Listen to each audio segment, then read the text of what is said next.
Pendant plus de 60 ans, la France entière l'a regardée grandir sous les projecteurs. Elle était la petite fiancée des Français aux couettes innocentes, la reine du disco qui faisait danser le monde entier, l'idole absolue aux 85 millions de disques vendus. Mais derrière les paillettes aveuglantes, les costumes à strass et les sourires de façade qu'elle offrait généreusement aux caméras, Sheila vivait un enfer silencieux que personne ne pouvait imaginer. Aujourd'hui, à l'aube de ses 80 ans, l'icône a décidé de briser l'armure qui l'a protégée pendant tant d'années. Fini le silence et fini la politesse excessive qui l'a trop souvent bâillonnée. La petite fille de Français moyen a laissé place à une louve blessée, une survivante qui est enfin prête à regarder son passé en face et à régler ses comptes avec une honnêteté brutale. Ce n'est pas seulement l'histoire d'une star de la chanson, c'est l'histoire d'une vengeance froide contre un destin manipulé par des mains invisibles. Dans une démarche bouleversante, Sheila pointe aujourd'hui du doigt ceux qui ont transformé son conte de fées en une tragédie intime. Elle ne parle plus de pardon ni d'oubli, elle évoque 3 ombres précises. 3 figures qui ont marqué sa vie au fer rouge et qu'elle ne pourra sans doute jamais pardonner. Comment une icône adorée par tout un peuple a-t-elle pu être autant méprisée et exploité dans l'intimité de sa vie privée? Qui sont ces gens qui ont volé sa jeunesse, qui ont nié sa féminité devant la France entière et qui ont finalement contribué à lui arracher la chair de sa chair? Imaginez un instant ce qu'elle a dû endurer, être la femme la plus célèbre de France, mais devoir prouver au monde entier, avec des preuves humiliantes, que vous n'êtes pas un homme. Imaginez travailler jusqu'à l'épuisement total pour découvrir un jour que votre immense fortune a été siphonnée par celui en qui vous aviez placé une confiance aveugle. Et pire encore, imaginez la douleur d'une mère qui doit affronter les vautours qui tournent autour de la mémoire de son fils unique tragiquement disparu. Elle a survécu aux rumeurs les plus folles, aux trahisons les plus viles et au deuil le plus insupportable qu'une mère puisse connaître. Mais aujourd'hui, le temps de la résilience silencieuse est passé. C'est l'heure de la vérité. Attention, car ce que vous allez entendre dépasse les simples rumeurs de tabloïds que vous connaissez peut-être déjà. Nous allons plonger ensemble dans les archives secrètes d'une vie volée pour comprendre comment la gloire peut devenir une prison dorée. Restez avec nous, car pour comprendre la douleur actuelle de Sheila, il faut d'abord oser regarder le visage de ceux qui l'ont blessée. Mais avant de dévoiler cette liste noire et de nommer ces cicatrices indélébiles, il faut revenir au tout début de l'histoire. Là où le piège s'est refermé pour la première fois sur une adolescente innocente qui ne rêvait que de chanter, sans savoir qu'elle allait signer un pacte avec le diable. Pour comprendre l'ampleur du drame qui se joue en coulisses, il faut d'abord mesurer la hauteur du piédestal sur lequel la France a placé Sheila. Tout commence véritablement en 1963 dans une France qui a soif de légèreté et de jeunesse. Une voix retentit sur les ondes et c'est une déferlante immédiate. Avec le titre « L'école est finie », ce n'est pas seulement un succès musical, c'est un hymne générationnel qui s'empare du pays. En quelques semaines, une adolescente timide en jupe écossaise et aux couettes sagement nouées devient le visage de toute une jeunesse. Elle incarne la fille idéale, celle que les garçons rêvent d'épouser et que les parents rêvent d'avoir. C'est la naissance d'un mythe soigneusement orchestré. Sous la houlette de son producteur Claude Carrère, qui se comporte alors comme un véritable Pygmalion, Sheila devient bien plus qu'une chanteuse. Elle est une marque, une industrie à elle seule. Tout ce qu'elle touche se transforme en or. Des boutiques de vêtements à son nom fleurissent partout dans l'Hexagone. Des poupées à son effigie s'arrachent dans les magasins et chaque apparition télévisée paralyse la France devant son petit écran. Elle enchaîne les tubes à une vitesse vertigineuse comme Vous les copains ou plus tard Les Rois Mages. Elle est omniprésente, rassurante et solaire. Elle est la petite fiancée des Français, un titre honorifique qui, sans qu'elle le sache encore, deviendra sa plus lourde chaîne.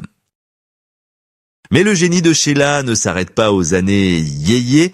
Contrairement à beaucoup d'autres idoles de cette époque qui ont sombré dans l'oubli, elle a su se réinventer avec une audace incroyable. À la fin des années 70, elle opère une métamorphose spectaculaire en devenant une reine du disco mondialement reconnue. Avec le titre Spacer produit par le groupe américain Chic, elle prouve à ses détracteurs qu'elle est une véritable artiste capable de conquérir les dance floors de New York à Tokyo. À cet instant précis, elle est au sommet du monde. Elle danse, elle brille, elle est adulée par des millions de fans qui voient en elle une déesse promesse intouchable. Chaque concert est une communion, chaque disque est une promesse de bonheur pour un public qui l'aime inconditionnellement.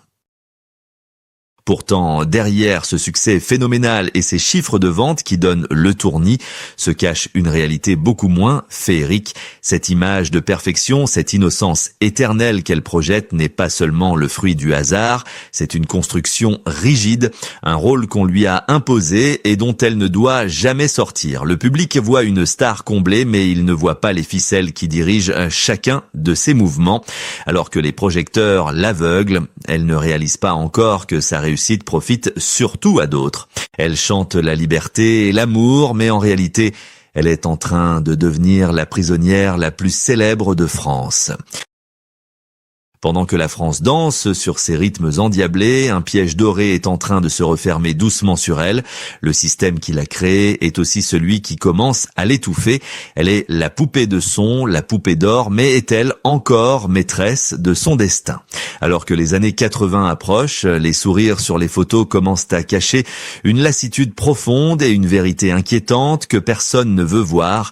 Car la gloire a un prix et pour Sheila, l'addition s'apprête à être présentée de la manière la plus cruelle qui soit. Alors que le public voit en Sheila une princesse des temps modernes couverte de gloire, la réalité en coulisses est celle d'une exploitation impitoyable qui frôle l'esclavage moderne. Le premier nom sur la liste noire de Sheila, celui qui hante encore ses nuits blanches, est Claude Carrère. Cet homme que tout le métier présentait comme son protecteur était en réalité le geôlier de sa prison dorée. Imaginez la violence psychologique d'une telle situation. Pendant que Sheila générait des millions de francs et bâtissait à elle seule un empire financier, elle n'était traitée que comme une simple salariée. Elle recevait une mensualité fixe, dérisoire par rapport aux montagnes d'or qu'elle rapportait, tandis que son producteur s'achetait des châteaux et menait grand train sur son dos. On lui avait volé sa voix, mais on était aussi en train de lui voler son avenir.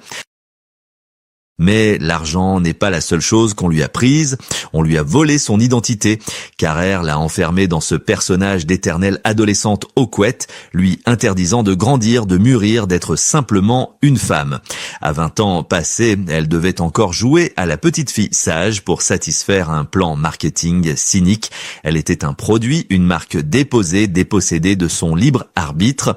Chaque contrat qu'elle signait sans le lire, par confiance aveugle, resserrait un peu plus les barreaux de sa cage. Elle travaillait sans relâche, sans vacances, isolée de sa famille et de ses amis, coupée du monde réel pour mieux être contrôlée. C'était une machine à tubes que l'on ne devait jamais éteindre. Et comme si cette exploitation ne suffisait pas, le destin allait frapper encore plus fort avec une cruauté inouïe. C'est ici qu'entre en scène la deuxième ombre, celle de la presse à scandale et d'une rumeur qui restera comme l'une des plus grandes infamies de l'histoire du show business français. Un jour, les kiosques de France sont inondés par une dévastatrice affirmant que Sheila est un homme. Cette rumeur, lancée par Gérard de Villiers pour vendre du papier, va détruire l'intimité de la jeune femme avec une violence inouïe. Ce n'était pas juste un ragot, c'était une négation totale de son être. On a disséqué son corps, analysé ses gestes, scruté son visage à la loupe pour y trouver des traces de masculinité. La blessure est si profonde, l'humiliation si totale que Sheila va devoir commettre l'impensable pour faire taire les mauvaises langues. Lorsqu'elle tombe enceinte de son fils Ludovic, ce qui devrait être le moment le plus sacré et le plus intime de sa vie de femme devient une preuve à fournir au tribunal de l'opinion publique. Elle se retrouve contrainte de laisser des caméras entrer dans la salle d'accouchement. Elle doit se faire filmer en train de donner la vie, exposer sa chair et son sang, juste pour prouver qu'elle est bien une femme. Quel autre artiste a dû subir une telle violation de son intimité? C'est une cicatrice qui ne se referme jamais vraiment. À ce moment-là, Sheila comprend qu'elle est seule contre tous. L'industrie qui l'a créée ne la protège pas, elle la dévore. Le public qui l'adule est aussi celui qui achète les journaux qui la salissent. Elle est riche de succès, mais pauvre d'humanité autour d'elle. Elle sourit encore sur les plateaux télé, mais à l'intérieur, quelque chose s'est brisé à jamais. Elle a compris que dans ce métier, on ne vous pardonne pas d'être heureux et que chaque parcelle de votre vie doit être payée au prix fort, mais le pire restait à venir. Car si l'argent et la réputation peuvent se reconstruire, il est des pertes dont on ne se relève jamais. Le destin s'apprêtait à frapper là où ça fait le plus mal en s'attaquant à la seule chose qui lui restait de pur, son fils. Si les trahisons financières et les rumeurs sordides étaient des blessures graves, ce qui arrive le 7 juillet 2017 est un coup de poignard en plein cœur qui ne cicatrisera jamais. Ce jour-là, le téléphone sonne pour annoncer l'impensable. Ludovic, son fils unique, sa raison de vivre, son Ludo, est mort à l'âge de 42 ans. Pour une mère, c'est l'effondrement total, c'est l'ordre naturel des choses qui se brise violemment. Sheila, l'idole qui a tout traversé, se retrouve soudainement nue face à la plus grande douleur qu'un être humain puisse ressentir. Une partie d'elle-même s'éteint brutalement avec lui, elle n'est plus la star, elle est juste une maman qui pleure son enfant perdu dans les ténèbres. Mais même dans le deuil, le monde ne lui accorde aucun répit. Au lieu de respecter son silence et ses larmes, une partie de la presse et de l'opinion publique se déchaîne avec une cruauté sans nom. On ne plaint pas la mère, on juge la star. Les vautours médiatiques ressortent les vieux dossiers accusant Sheila d'avoir été une mère absente, d'avoir sacrifié son fils sur l'autel de sa carrière. On murmure que c'est la rançon de la gloire, que le mal-être de Ludovic était la faute de cette célébrité trop lourde à porter. C'est une seconde mise à mort. Non seulement elle a perdu son fils, mais on essaye de lui voler sa mémoire et de la culpabiliser pour sa disparition. Pourtant, la vérité est bien plus sombre et plus complexe que ces jugements hâtifs. Ludovic n'est pas tombé tout seul, il a été entraîné vers le fond par des fréquentations toxiques, par ses amis de la nuit qui profitent de la faiblesse des fils d'eux pour briller. C'est ici que se dessine la troisième ombre de cette tragédie. Sheila sait que son fils était fragile, mais elle sait aussi qu'il était entouré de personnes qui, au lieu de lui tendre la main, lui ont tendu les moyens de se détruire. Des profiteurs qui ont vampirisé son énergie et son argent et qui, comble de l'horreur, ont couru sur les plateaux de télévision dès le lendemain de sa mort pour raconter des détails sordides et se faire mousser devant les caméras. Sheila se retrouve seule face à ce spectacle indécent. Elle voit ceux qui ont précipité la chute de son fils jouer les veuves éplorées.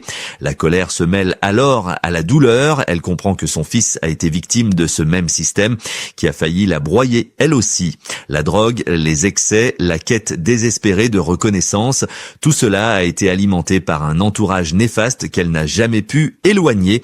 Elle est dévastée, à genoux, et beaucoup pensent que c'est la fin de Sheila, qu'elle va se retirer, disparaître, s'éteindre de chagrin dans sa maison de Lyon, mais ils sous-estiment la force de cette femme.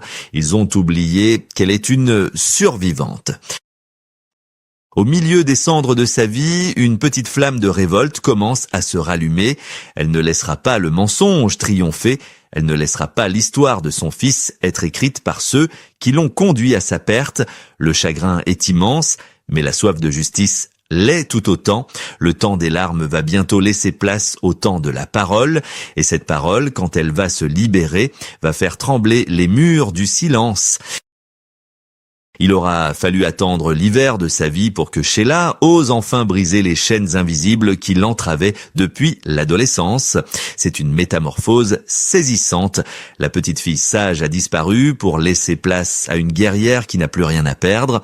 Dans une série d'interviews choc et à travers les pages de son livre Confessions, elle décide de régler ses comptes publiquement. Ce n'est pas un caprice de star, c'est un acte de survie nécessaire. Elle se tient droite, le regard fier, et elle commence à nommer les coupables un par un, brisant l'omerta qui règne dans ce milieu feutré. Le premier coup est porté contre le système Carrère. Avec une précision chirurgicale, elle dévoile les coulisses de ce qu'elle appelle désormais son exploitation. Elle raconte les contrats iniques, les pourcentages volés et cette infantilisation forcée qui a duré des décennies. Elle a eu le courage inouï d'attaquer son ancien producteur en justice, une démarche rarissime à l'époque pour une artiste de sa trempe. Elle a récupéré sa liberté artistique et financière, prouvant qu'on ne pouvait pas posséder indéfiniment son âme. Elle a montré à toute une génération d'artistes qu'il était possible de dire non, même aux plus puissants des créateurs de stars. Puis elle s'attaque à la rumeur qui a pourri son existence. Elle ne se justifie plus, elle contre-attaque. Elle dénonce la misogynie crasse de cette presse qui a voulu la déshumaniser. En parlant ouvertement de cette blessure, elle reprend le pouvoir sur son corps et sur son histoire. Elle force ceux qui ont ri de cette blague cruelle à avoir honte. Elle affirme sa féminité non plus comme une preuve à fournir, mais comme une victoire éclatante sur la bêtise humaine. Elle est une femme, une mère, une grand-mère et personne ne peut plus lui dicter qui elle est. Enfin, le combat le plus douloureux mais le plus noble est celui qu'elle mène pour la mémoire de Ludovic, refusant que son fils soit réduit à ses addictions ou au titre racoleur des journaux. Elle engage une guerre judiciaire contre ceux qu'elle considère comme les responsables moraux de sa déchéance. Elle attaque en diffamation ceux qui salissent l'image de son enfant ou qui tentent de monnayer ses derniers instants. Devant les tribunaux et les caméras, elle n'est plus la chanteuse yéyé. Elle est une mère lionne qui protège son petit par-delà la mort. Elle pointe du doigt l'hypocrisie de cet entourage toxique qui a fourni les armes de l'autodestruction à son fils. Ce moment de vérité est une libération. Le public découvre une femme d'une intelligence et d'une résilience exceptionnelles. Les moqueries cessent pour laisser place au respect. En osant dire « je ne pardonne pas », Sheila ne s'enferme pas dans la haine, elle se libère du poids du silence. Elle reprend le contrôle de la narration de sa propre vie. Elle prouve qu'on peut avoir été une poupée fabriquée et devenir une femme libre qui tient son destin entre ses mains. Sa voix, autrefois utilisée pour chanter des mélodies légères, devient soudain une arme redoutable contre l'injustice. L'histoire de Sheila n'est pas seulement le récit tourmenté d'une icône de la chanson française, elle est le miroir déformant d'une industrie qui a trop longtemps broyé ses enfants pour en faire de l'or. Son parcours est un avertissement brutal sur le coût exorbitant de la célébrité. Derrière chaque sourire affiché sur papier glacé, derrière chaque disque d'or accroché au mur, il y a souvent une solitude immense et des sacrifices que le public ne soupçonne pas. Sheila incarne la résilience de tous ces artistes qui ont été traités comme des produits de consommation jetables plutôt que comme des êtres humains dotés d'une âme et d'une sensibilité. En brisant le silence à l'automne de sa vie, elle nous force à nous poser des questions dérangeantes sur notre propre responsabilité en tant que spectateur. S'est-on déjà demandé ce qu'il restait de l'humain une fois que les projecteurs s'éteignent ? Sommes-nous prêts à écouter la souffrance de nos idoles avant qu'il ne soit trop tard ? Ou préférons-nous le confort de leur sourire factice ? L'industrie du spectacle est une machine à rêve, mais pour Sheila et tant d'autres, elle a aussi été une machine à briser. Son combat nous rappelle que la gloire ne protège de rien, ni de la douleur, ni de la méchanceté, ni de la mort. Aujourd'hui, Sheila est toujours là, debout, digne, portant ses cicatrices comme des médailles de guerre. Elle a survécu à ses producteurs, à ses détracteurs et à la plus grande tragédie de sa vie. Elle continue de chanter, non plus pour plaire à un système, mais pour célébrer la vie qui persiste malgré tout. Son héritage ne réside pas seulement dans ses chansons populaires, mais dans cette incroyable force de caractère qui lui a permis de reprendre la plume de sa propre légende. Elle nous laisse avec une leçon universelle. Il n'est jamais trop tard pour reprendre le contrôle de son destin et pour dire la vérité, même si cette vérité dérange. Comme elle le laisse entendre elle-même, elle ne cherche pas la pitié du monde, elle cherche juste à ce que son histoire soit enfin racontée avec sa propre voix. Le rideau tombe sur une vie de tumulte, mais la voix de Sheila, elle, ne se taira plus jamais. Elle résonne désormais comme un cri de liberté pour tous ceux qu'on a voulu faire taire.